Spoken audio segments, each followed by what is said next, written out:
Today I am replacing the front struts on my 2008 Dodge Grand Caravan. Before you start, you need to take the wiper plenum off so you can reach the top 3 nuts on your strut tower. To get the plenum off, you have to remove this clip. There's one on each side. Then there's these little slider clips. Let me see if you can get this little thing, slide it out. Then you take the nuts off of the wipers. You might have to sit there and wiggle the arm like this to break it loose, but after you get all the clips off and the arms out, you can pull the plenum out of your way to access the top of the struts. Alright, today we're replacing the front struts on my 2008 Dodge Grand Caravan. I went on Amazon and I bought the struts with the spring as a whole assembly. For both, they were $256 for the pair, or you can buy the struts and compress the spring and swap it out. You'd have to rent the tool to compress the spring. If it's cheaper just to do it as an assembly, then I would go that route. Most part stores will rent you a spring compressor, but it's kind of dangerous and I think it's easier to do the whole assembly. So before I start, I jack up both sides, put it under jack stands, make sure you set the e-brake.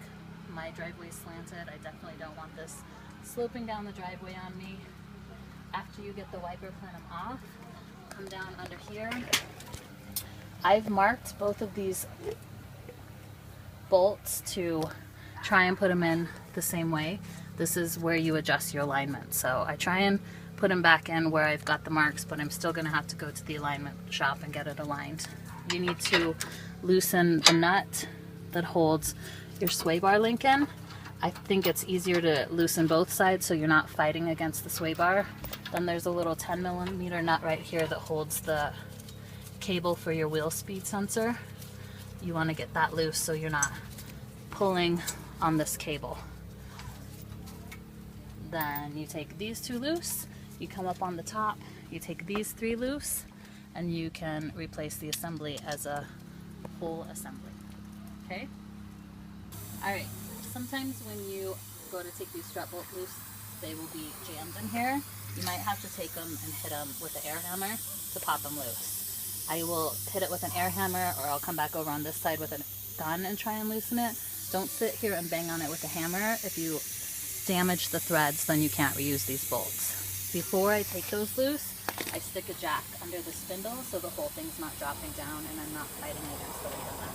And the jack can help you go up and down and wiggle it when you go to put the bolts back in.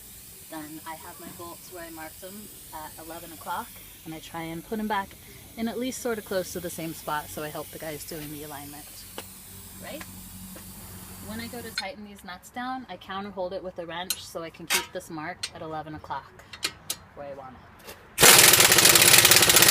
Alright, after you have everything back together, you double check that you tightened all of the bolts holding the struts, you've torqued the lug nuts, test drive the vehicle, come back and torque a second time. Better safe than sorry.